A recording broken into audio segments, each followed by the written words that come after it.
రాయలసీమ ప్రాజెక్టులపై లడ్డూలు కల్తీ లేని వ్యవహారంపై వైసీపీ పార్టీ అసత్య ప్రచారాలు చేస్తుందని దాన్ని తీవ్రంగా ఖండించి నిరసన తెలియపరిచిన ఆత్మకూరు జనసేన పార్టీ నేతలు కార్యకర్తలు ఆత్మకూరు జనసేన పార్టీ ఇన్ఛార్జ్ నలిశెట్టి శ్రీధర్ ఆధ్వర్యంలో ఆ పార్టీ శ్రేణులు భారీగా పాల్గొన్నారు. మున్సిపల్ బస్టాండ్ వద్ద ఉన్న అంబేద్కర్ విగ్రహం ఎదుట తమ నిరసన తెలియపరిచి అనంతరం పట్టణ ప్రధాన రహదారి నుంచి ఆర్డీఓ ఆఫీస్ వరకు నిరసన తెలియపరుస్తూ ర్యాలీ నిర్వహించారు. అనంతరం ఆత్మకూరు ఆర్డీఓ కార్యాలయంలో వినతి పత్రాన్ని సమర్పించారు. ఈ సందర్భంగా నలిశెట్టి శ్రీధర్ మాట్లాడుతూ రాష్ట్రంలో ఏదో ఒక అరాచకం సృష్టించడం వైసీపీ పార్టీ లక్ష్యంగా మారిందని, రాష్ట్రాల సాగునీటి ప్రాజెక్టులపై ఆ పార్టీ విష ప్రచారాలను ఖండిస్తున్నామని అన్నారు.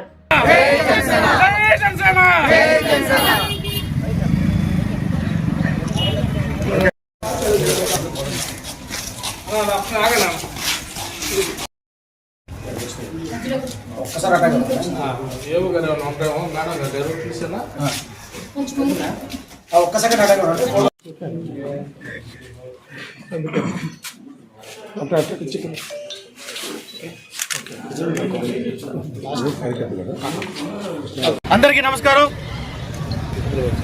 వైసీపీ పెద్దలది ఒక వికృతమైన మనస్తత్వం. తిరుమల లడ్డూల్లో వాళ్ళే కల్తీ చేస్తారు, అసలు కల్తీ జరగలేదంటారు. కొన్ని వేల కోట్ల రూపాయలు అవినీతి చేస్తారు. మేము శుద్ధపూసలము, అవినీతి అంటే ఏంటి అని బుకాయిస్తారు. వాళ్ళ సొంత బాబాయిని వాళ్ళే చంపుకుంటారు. నారాసుర చరిత్ర అని చెప్పి పేపర్లో రాస్తారు. ఇదే విధంగా కూటమి ప్రభుత్వం మీద విష ప్రచారం చేయడమే వీళ్ళ పని, వేరే పని లేదు. ఈ మధ్య కొత్తగా ఈ రాయలసీమ ప్రజల యొక్క సాగునీటి అవసరాలకు కూటమి ప్రభుత్వం తీవ్రమైన అన్యాయం చేస్తుంది అని చెప్పి ఈ మధ్య ఒక విష ప్రచారాన్ని మొదలుపెట్టారు. ఖచ్చితంగా కూటమి ప్రభుత్వ భాగస్వామి పార్టీ అయిన జనసేన పార్టీగా అసలు జరిగిన వాస్తవాన్ని ప్రజలకు తెలియజెప్పాల్సిన బాధ్యత మా జనసేన పార్టీ పైన ఉంది. ఇక్కడ మనం గమనిస్తే 2019 నుంచి 2024 వరకు వైసీపీ ప్రభుత్వం ఈ రాష్ట్రంలో ప్రభుత్వాన్ని పరిపాలించింది.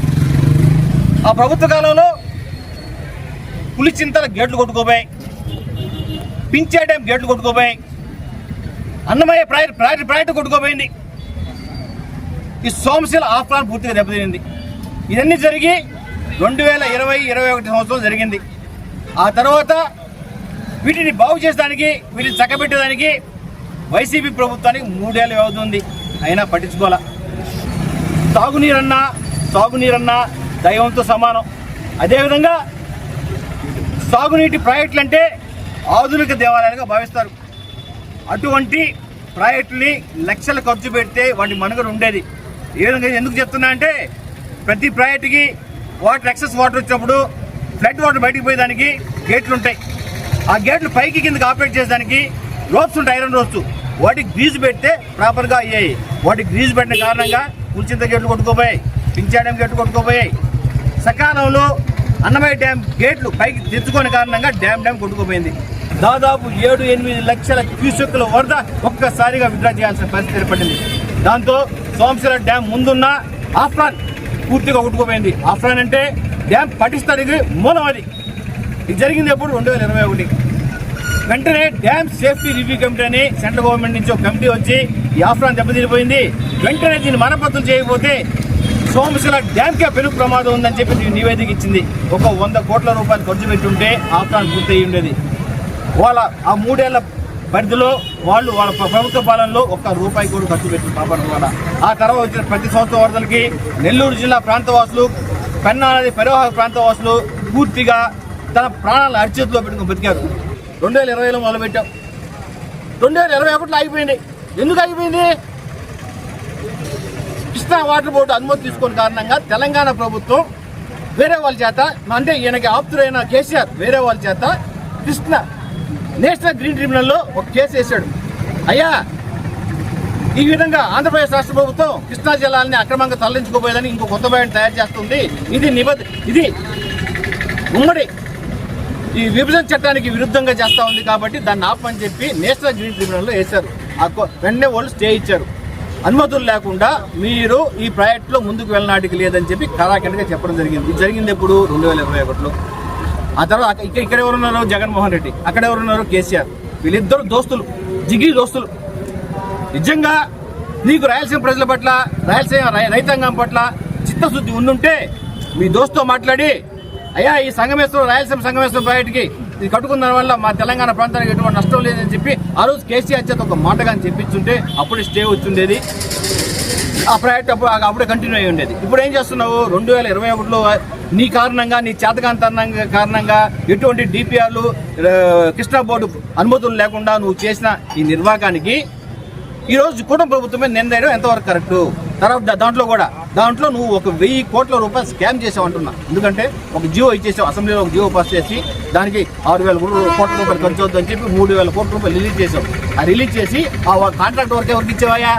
నీ అనుంగు సహచరుడు, మంత్రివర్గ సహచరుడు పెద్దిరెడ్డి రామచంద్రరావుకి ఇచ్చావు. ఆయన 1,000 కోట్ల రూపాయలు దాని మీద ఖర్చు పెట్టి దాన్ని ఆ డబ్బులు కూడా డ్రా చేసుకున్నాడు. ఈ 1,000 కోట్ల రూపాయలు ఖర్చు పెట్టిన తర్వాత తెలంగాణ ప్రభుత్వం నేషనల్ గ్రీన్ ట్రిబ్యునల్కి వెళ్ళి దీని మీద స్టే తెచ్చింది. దీనికి బాధ్యుడు అసలు అనుమతి లేని ప్రాజెక్ట్ ఎందుకు మొదలు పెట్టాలా? దానికి అమౌంట్ ఎందుకు సాక్షి చేయాలా? ఈరోజు 1,000 కోట్ల రూపాయలు ప్రజాధనాన్ని ఎందుకు వృధా చేయాలా? దీనికి ముమ్మాటికి కారణం వైసీపీ ప్రభుత్వ పెద్దలు. సెక్రటరీ నుంచి కొంత భాగం సోమశలకి, తద్వారా కండ్లేరికి, తర్వాత చెన్నైకి వెళ్తాయి. కొంత భాగం రాయలసీమ ప్రాజెక్టు నీరు అందించడానికి ఇది వచ్చేసి అఫిషియల్ ప్రాజెక్టు. ఇది చంద్రబాబు నాయుడు ప్రభుత్వం ఏం చేస్తూ ఉందంటే ఆల్రెడీ 2014, 2019 మధ్యలో పోలవరం కుడికాలను పూర్తి చేశారు. పోలవరం కుడికాలను పూర్తి చేసి పోలవరం కుడికాలం నుంచి ప్రకాశం బ్యారేజ్ పై పక్కన వైకుంఠపురం దగ్గర గోదావరిని కృష్ణా అనుసంధానం చేయడం జరిగింది. ఇప్పుడు చంద్రబాబు నాయుడు గారు కొత్తగా ఏం చేస్తున్నారు? కూటమి ప్రభుత్వ ఆధ్వర్యంలో ఈ ప్రకాశం బ్యారేజ్ పై పక్క నుంచి బనకచెర్ల కాస్ట్ రెగ్యులేటర్కి ఆ వాటర్ తీసుకోవడానికి ఒక డిపిఆర్ రెడీ చేశారు. ఆ డిపిఆర్ రెడీ చేస్తే రాయలసీమ ప్రాంతానికి కానీ, మన నెల్లూరు జిల్లా ప్రాంతానికి కానీ, ప్రకాశం జిల్లా ప్రాంతానికి కానీ అనుకునే ప్రయోజనాలు ఏంటంటే ఆల్రెడీ మన కృష్ణా వాటర్ 200 TFC మనకు వస్తూ ఉన్నాయి. అంతేగాని లేనిపోని అబద్ధాలని వండి వారుస్తూ నిరంతరం కూటమి ప్రభుత్వం మీద ఈ విధంగా విష ప్రచారం సాగించడం మీకు మంచిది కాదని చెప్పి, మీరు రాయలసీమ ద్రోహిగా ప్రజలు ముద్రపడతారని చెప్పి, రాయలసీమ రైతాంగానికి ముద్రపడతారని చెప్పి ఈ సందర్భంగా హెచ్చరిస్తూ ఇప్పటికైనా మీ ఒక్క బుద్ధులు మానుకోవాలని చెప్పి ఈ సందర్భంగా నేను మీకు విజ్ఞప్తి చేయడం అనుకోండి, హెచ్చరించడం అనుకోండి, ఖచ్చితంగా హెచ్చరిస్తున్నాం. జై జనసేన.